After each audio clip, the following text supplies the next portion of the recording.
And welcome back to another episode of Pokemon Knowledge. Now, if you're familiar with the story of Pandora and Pandora's box, it's pretty simple. After Prometheus stole fire from the gods and gave it to the humans, Zeus was so pissed off that he decided to give Pandora a box, and in that box was all the pain and suffering and diseases of the world, and they were all in that box. And once Pandora opened that box, everything spread, and then you were never able to put that pain, suffering, and all those diseases back into the box. Once it was open, it was out forever. And I posted a poll earlier today, and I asked people, I want to know people's opinions on whether or not I should make a really in-depth video on talking about resealed products, things like that. And I thought long and hard about it, and you guys were pretty much overwhelmingly positive for that. It was like close to 75%. And anytime you get close to 75% in a poll, that seems like a lot. So it seems like a lot of people did want that. But I'm really nervous to make that video because I do feel once I do make that video, it will be the opening the Pandora's box in the Pokemon hobby. And once you release that into the world, it will be out there forever. And there will be no way to ever put it back in the box. And I just don't know how people will handle a video like that. And shout out to Dan Catchmall Collectibles. Dan messaged me earlier today, and we were talking about that topic. And one of the things Dan brought up is, not too long ago in the Pokemon hobby, now, like, weighing packs is a very standard thing. Like, it's not shunned on. Nobody cares that you weigh packs after you open a booster box. You sell the light packs, you weigh out the heavy ones, stuff like this. But then the fear of that was people will manipulate that system. People will sell light packs as heavy packs, or they'll weigh, or more importantly, they'll sell them as unweighed packs, when in reality somebody went, they opened that booster box, they weighed out all the packs, they took out all the hollows, and they're selling the lights as quote unquote unweighed. And a lot of people were always afraid of that information getting out there, and that just trickling of opening Pandora's box when it came to pack weighing. Now in this hobby, pack weighing is a very standard thing. Like, nobody cares that people weigh packs anymore. It's no longer a taboo thing. Now there is still that danger part of it. Like I mentioned, the people that are doing this and selling packs as unweighed, and then the people who are just super unfamiliar with buying packs will go in, and then obviously anybody who ever sells stuff as, unweighed, there's always that plausible deniability. So when they send you that pack and it is light, even though they know it's light, plausible deniability. Well, I didn't know it was light. I didn't weigh this pack. I would never do stuff like this. All that stuff. So, there's two sides of that coin where, like, sometimes things become okay. But what I'm afraid of is if I do a resale video, it will make people believe that everything is always resealed 100% of the time. And that's what I'm afraid of, is that the danger of doing that sort of resealed video is that every single product that anybody ever buys on the secondary market, so secondary market in my opinion means you're not buying it from like a super super trusted dealer, whether somebody got it straight from distribution, or it doesn't mean you got it from PokemonCenter.com, means you got it somewhere on the secondary market. I just fear that there will be so many people out there who will watch that video, they'll think they know what they watched, and then they'll think that they can now relate that to all sealed product. And I've seen it already happen on other videos where people will see something and they'll be like, oh my god, my Battle Styles Elite Trainer box was resealed, even though I bought it from a game store that is one of the biggest Pokemon sellers in the entire world. They resealed my Battle Styles ETB. Or more importantly, when I went and I met up with P Football Pete, and one of the things that he talked about, it was a very short meeting, it was only about 15 minutes where I had a conversation with him, but the thing at the time of the meeting he was talking about more than anything else was that somebody returned a Rapidash V box to him. Yes, Rapidash V has 4 random packs in it because somebody said that it was resealed. The amount of time and effort for a guy like P Football Pete to reseal a Rapidash V box is absolutely laughable. And if anybody looks at, how much product he's moving, that does not make sense, for like his margin, whatever. But you open up that Pandora's box, and then everybody will believe that everything is resealed in the future. And then just today, shout out to Rusty TCA Gaming. Rusty had a flash fire box that looked relatively questionable. He opened it up. He was starting to mess around with the top crimps of the packs and, doing very, very little, if any, effort to move around those top crimps. It appears that a lot of them were starting to open, which means it was like a weak seal, probably was a heat reseal. And the person that did it did such a light heat reseal to it that they didn't want to destroy the packs, because if you apply too much heat to one of these foil packs, you're going to start to get like crinkling on those packs. So whoever applied the heat did literally like the least amount of, heat required to seal those without accidentally damaging those packs. Because, even flash fire packs, loose packs or empty packs, that's not something you come across like all the time. So if you're going to reseal a flash fire booster box, you have to do it right, and you have to do it right the first time. There is no going back and just saying, oh, oops, I melted this pack, let me go to the next pack and I'll just stick that pack in the box. And then even when Rusty opened that box to verify, one of the things you should see, it's not a 100% indicator, but it's a good indicator, is that those pack arts in that booster box, they should not, like, they should rotate. So for like Flash Fire, I know there's like the regular Charizard, there's two Charizard artworks, there's the Kangaskhan, and I feel like, is it the Pyroar might be one in Flash Fire? But you should have all those like rotating, so it should go like Charizard, Pyroar, Kangaskhan, another Charizard, and then that should repeat. That's not always the case. That's not 100% true. It's not 100% true for modern booster boxes. It's definitely not 100% true for vintage, but it's like a good baseline. But that's the problem. When you start to look at resealed stuff, to look at resealed product, to really understand resealed product, you have to understand that one thing could be off on that booster box, and it does not mean it's resealed.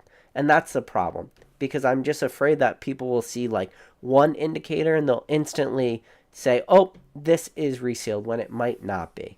And that's the problem with making videos out there where you show everybody like all the possible things that could go wrong, and then they just won't realize the very, very simple fact that a lot of this Pokemon product, especially when it comes to sealed product, especially when you're talking about like wraps and boxes, and packs, these are just storage mechanisms for the cards inside. These are literally the shipping supplies, the protective materials for these cards. You can have minor like defects, minor flaws to a lot of these packs, because Pokemon, while they are putting time into protecting this stuff, it's not 100% of their focus, because like I said, it is just the packing supplies.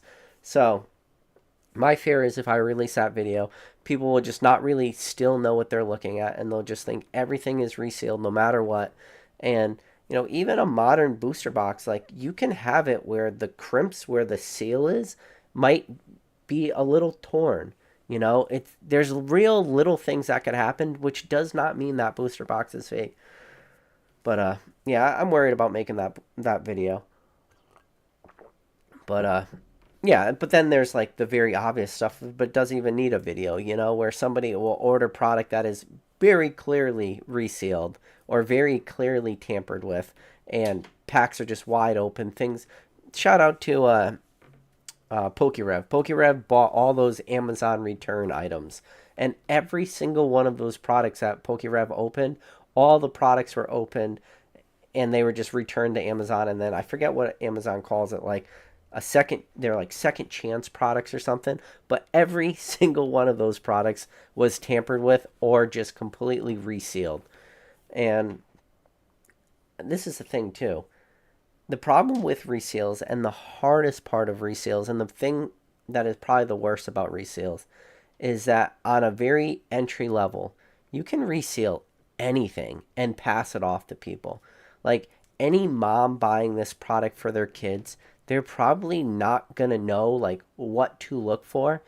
And even if they did know what to look for, if all these resales are done properly, they will never be the wiser. And that is the problem with stuff like this, that it will probably not get caught probably greater than 90 to 95% of the time. And I know that number might sound extremely high to people, but that is a real possible number. That there's a very, very small, minute group of this hobby who can truly, truly identify really good resales. And that's a problem. Like, Pokemon has put in checks and balances, but you look at all this Japanese product recently that's coming across. You look at the people that did the Japanese resale where they put the orange juice containers and all those EV Heroes boxes, and the guy was sitting on them, and he thought he was sitting on like a potential investing gold mine because he, was smart. He bought all these EV Heroes boxes. He put them away, hoping that the prices would go up, and then they all did. But once he went to open them up, they were full of literally orange juice boxes. So, or maybe it was V-Star Universe, but I think it was EV Heroes, but it was one of the two. And then, shout out to Rattle Pokemon too. Rattle Pokemon is one of the, biggest Pokemon detectives we have in this entire hobby. And even he got scammed opening up a Japanese box that was mailed to him. It was already mapped, meaning they took off the cellophane wrap, they pulled it out, they pulled out the hit, they resealed it, and then sent it to Rattle. Rattle opened up, and even he was like a little hesitant during the live to call it a resale until eventually there was enough evidence presented. So, it's happening to everybody.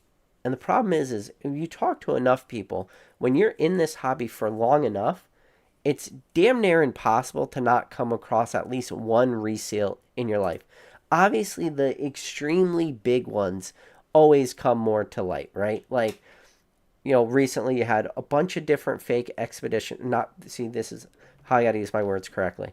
They weren't fake expedition booster boxes, but they were resealed expedition booster boxes, meaning the boxes themselves were real, but they were resealed with like Crimson Invasion packs. We saw that happen recently, and it made PWCC change their entire like business model when it came to selling sealed product. Now PWCC opens and verifies the packs that are in there because of that exact situation that happened where PWCC sold that, resealed expedition booster box, and then they had to pay it out to the buyer, and it ended up being like a $30,000 payout they had to do.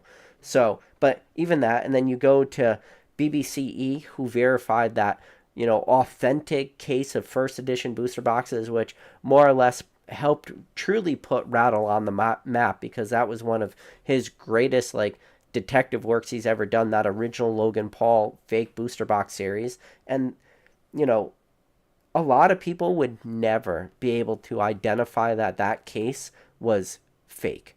And then even guys like Rusty TCA Gaiman, he opened up a fake first edition booster box that was sitting in his collection. And that's why he is still to this day super nervous about verifying products.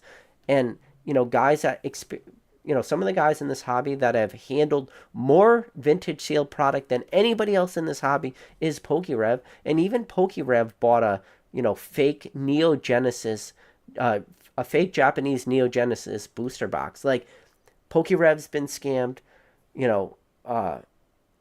Rusty's been scammed, BBCE has been scammed, PWCC's been scammed. There's just so many people in this hobby that have dealt with resale product or tampered with product. And the problem too is this is not a problem that's going to go away anytime soon. This is not like a temporary thing. This is a long-term thing too. So this will be around from now until forever. So where I keep bouncing back and forth to should I make that resale video is that's why I brought up the pack weighing, because pack weighing was very taboo. And you can make the argument to a lot of people that pack weighing is still taboo. Still, there are people out there who hate the thought of pack weighing. So it's tough. I mean, I'm wondering if I make that video and then it just becomes a standard. It's like, okay, everyone now, because what it will be when if I make that pack or a resale video and I really go in depth and I show like how everything's done and I talk about this and I talk about like heat seals, but how do you keep a heat seal from flattening packs? How do you still keep the crimps? How do you keep those bumpy so when you touch them with your finger you can still feel them? How do you do that? And then I feel like it's just going to be a how-to video of how to scam people. And then it just takes one bad apple to watch that video and say, oh, well, I'm going to do this. Probably the same way it took some bad apple to realize, oh my God, you can weigh out, WOTC packs, or you can weigh out a lot of packs, but just there's probably a lot of scammers that are selling unweighed products who are clearly weighing them, but there was at some point somewhere down the line that they found out you could even weigh packs from somebody.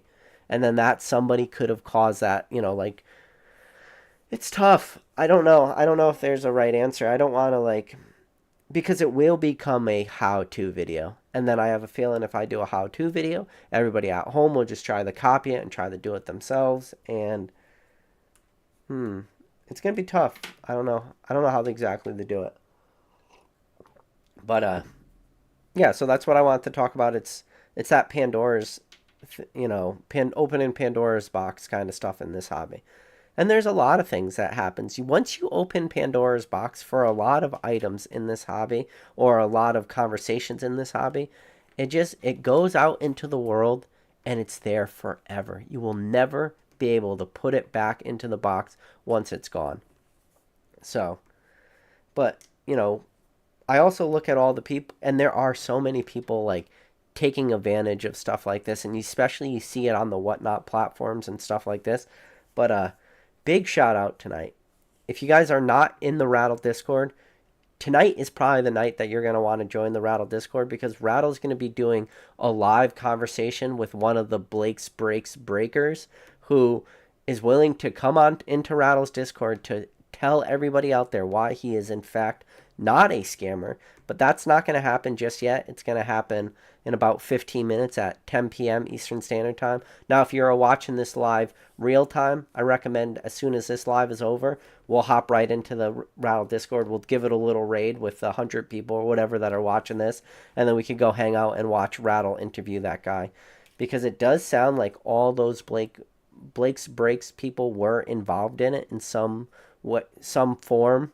And the fact that this person's going on to the Rattle Discord, I feel like Rattle's going to ask them some pretty intense questions. Now, if you're watching this live after the fact, and obviously that interview is going to be over, I'm sure Rattle's going to record that, and then Rattle will probably post it as a video on his channel, whether it's tomorrow or the next day. I don't know when that interview will be released, but if you watch it now, you'll at least get that firsthand experience. And we'll see what happens. We'll see how one of the Blake's, I forget which Blake's breaker it is, but you'll see how he answers those questions, because I do personally believe, and this is strictly my opinion, that they were all in on it.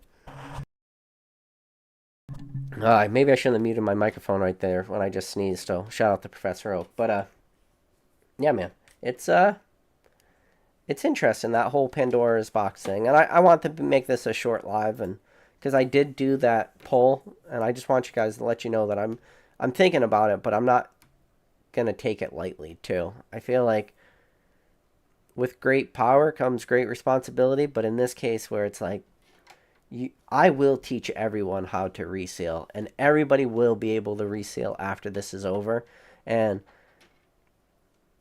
it'll be tough. It could be terrible. And my biggest fear is that if everyone thinks everything is resealed 100% of the time, it could affect secondary market prices. I really mean this. If everyone out there is just afraid to buy product from anybody, like I mentioned earlier in this video, who's not a huge seller or doesn't get product from distribution or is not the Pokemon Center, people might be afraid to buy stuff from anyone. And if that's the case, and even if there are people selling sealed product on the secondary market legit, because people will have like a false sense of understanding what reseals look like, that they will just become the Football Pete's out there who are getting returned Rapidash V boxes because people out there are telling them that they are resealed. And I always mention the Rapidash V box. I also should mention the fact that one of the resealed products that were sitting on, quote unquote, resealed products that was sitting on Football Pete's desk was a Rayquaza V theme deck. Yes, you heard me correct.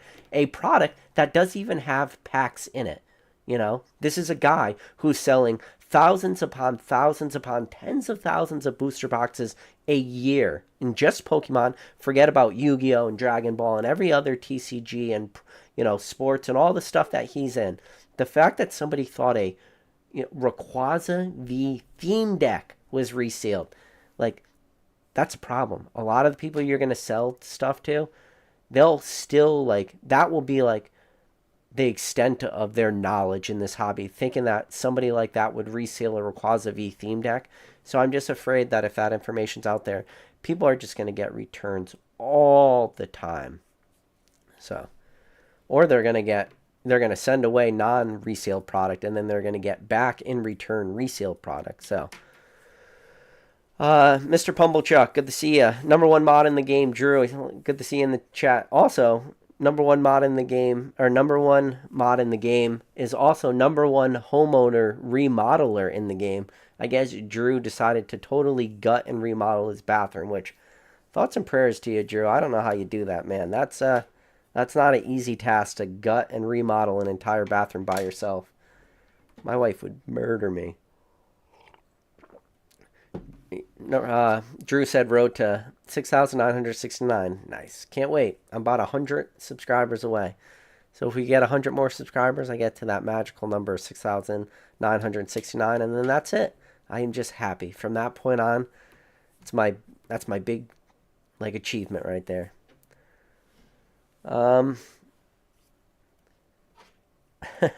Chris Texas quoted Pineapple Express. He says, Pandora doesn't go back in the box. He only comes out. Danzard TCG, good to see you. Danzard TCG says, we want to see the resale product. Pokebondo says he's packing some orders. Good to hear that you're selling stuff, man. Snuffleupagus said, in today's world, absolutely, they will think everything is resealed. That's my biggest fear, is that people will just think everything is resealed. I'm not going to lie. I've gotten some products that I even thought might have been resealed. So, it's tough.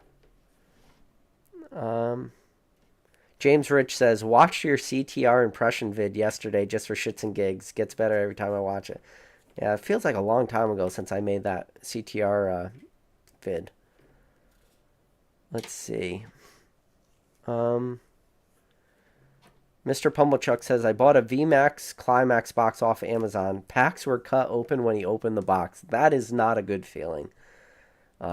It's just so... I mean, Amazon's tough, too. Same thing with Walmart.com. Like, people hear Amazon and they think, well, Amazon's probably selling legit products. The problem is Amazon doesn't sell all their products. Like, there's third-party sellers on Amazon the same way there's third-party sellers on Walmart.com. It's not like you're getting some of your product you buy on Walmart.com straight from the Walmart warehouse. It doesn't work like that. It works very similar to that Amazon, selling method. And there's so much fake. But see, this is the difference, too. For Walmart's not just resale product. I would say resale product is not the big danger on Walmart.com. On Walmart.com, the big danger is the fake product. I mean, there's been so many fake booster boxes sold on Walmart.com. It's actually like a disgusting amount, especially when you think of probably one of the products that is the most faked product in all of Pokemon is Evolution's booster boxes. The amount of Evolution fake booster boxes that were sold on Walmart.com is an absolutely preposterous amount. And the problem is a lot of the people buying booster boxes on Walmart.com are probably not this deep down the hobby.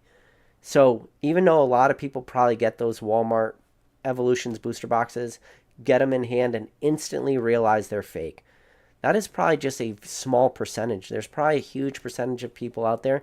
One, they don't even know that there's third-party sellers on Walmart to begin with. And second, they have no way to identify that that product is, one, resealed, or more importantly, that it's a fake product. Like, we take a lot of things for granted. And one of the things, like, I know, and I try to think of myself like looking at this hobby from the outside looking in. One of the things in this hobby that I know nothing about is Magic the Gathering cards. And I look at like when people do the hardcore breakdown looking at these fake Magic cards, and the fake Magic cards, the print quality for some of those cards are absolutely fantastic. And then they're really getting down into the nitty-gritty and looking at like, the writing and the way people are able to identify like reback cards by like shining lights through it and being able to see like glue patterns throughout the cards and all this stuff. Like, I know I would never be able to do that because my comfort zone is just so far out of that for Magic the Gathering. And my biggest fear is that in someday the Pokemon counterfeits just get so good that people won't be able to recognize them. And the only time people will really start to be able to recognize Pokemon counterfeits is when they like send them away for grading and then they get pushed back to them because they're ungradable because they're not authentic cards. But that's a little different than resales. Science Guy 87 says, I've had packs that look like they have excess adhesive, but I know they were authentic because I bought them from a reliable source. This is the problem too. Like, you can get, there is like some glue that goes on in it, but all these foil packs are heat sealed together. So there shouldn't even be glue on some of these to begin with, if that makes sense. So, like, they're not glued. Like, these aren't glued packs. The reason there's crimps in it is those crimps are from the heat press, heat sealing those packs. So, Chris Texas says, damn orange juice, man, yeah. Nexus says he saw that juice box resale. It was hilarious. It was probably hilarious for you. It was definitely not hilarious for the guy that bought those juice boxes. Let's see. Nexus says, I found some resealed boxes from a Costco 3 years ago and took them back to the store. Got a refund. Helped them identify like $500 worth of boxes that were all resealed. So, see, that's the thing too, is Costco is definitely getting their boxes from like Pokemon directly. So the only way that they would potentially have 500 resale boxes is if somebody went out and bought 500 resale boxes and then brought them back to Costco, and then you ended up buying somebody else's returns. So even that, I find that hard to believe too. Yeah. I mean, it's tough. Oh, I jumped to the bottom. But I think that like I said, I'm gonna keep this a short live because I want to go watch that rattle live in the Discord. Jade Rabbit said, PK the 69,420 subscribers. So Jade Rabbit, I will never get to 69,000 subscribers, but I'm okay with that, man. I'm okay with just doing what I do. I definitely know ways I could like grow the content more, and it really just boils down to the more short form content. But I'm not ready to do that yet. Maybe someday, but not right now. I'm very happy with, the size of my channel right now. I can still kind of keep up with chat. I still recognize a lot of the people in the chat, so that's what I'm most happy about. Buzzy B says, sold off a lot of Sun and Moon Japanese boxes late 2021 and 2022 for a good profit. Missed out on the bigger gains now, but he's stressing over the current resale fairs happening now. There's a lot of resale fairs happening right now. And not just resealed for modern product, but like you think about kind of talk about Whatnot, which is going to be what Rattle's going to be talking about in about 3 minutes, is when you think about that, think about all the Whatnot sellers right now that are trying to still play these bounty games and what that chat must be like. Or all the people on Whatnot that are not resealing product, are just opening normal packs. The amount of like pushback that they must be getting from all the viewers thinking that anything and everything is resealed. I mean, I'm going to play devil's advocate. I think Whatnot is one of the scummiest platforms in the world, but at the same time, like, they still are limited with the amount of screen that they have because the phone is stood up, so you only have like a short amount. It would be easy to like pull a pack off screen and not do anything nefarious and just have it be an accident. And man, I can only imagine like what not platform is doing right now with all these people trying to open packs. People must think everything is a scam. Everything is resealed at this point. And that's a problem too, is you get a guy like Blake Sprake and all his crews. They open Pandora's box for that platform. They open the Pandora's box for the conversations. And then if I release my resale video, I'll just unleash the rest of that Pandora's box. And I promise you, it will never be able to come back. And like, I have all the stuff. I have everything I need, like, to really show it. So, it is scary out there. And the problem is yeah, like, I will unleash it. It will be bad. I'll show you guys. I could show everything. A lot of things that are like people talk about in very, very private groups. But, all right, guys. Anyways, number one mod in the game. If you could do me a favor, Drew, if you could drop a link to the Rattle Discord. If you guys don't see that link, just look in the description of this video. The top link to the description in this video is a link to the Rattle Discord. I'm going to jump in there right now. I'm super excited to watch Rattle's interview. I want to see if Rattle puts that guy like back against the wall a little bit and see if he could get one of those breaks guys to break. I mean, that's what he needs to do. He needs to break one of those guys and get them to spill the tea or admit a couple things. One, admit that they knew people were doing scams. Admit that they knew people were doing resealed, and then have them admit that even though they knew all this stuff, they were still willing to like be on that platform, but more importantly, still willing to work for Blake. If Rattle could do those three things, forget about it. That could be the most game-changing interview ever. But, all right, guys, appreciate every single one of you.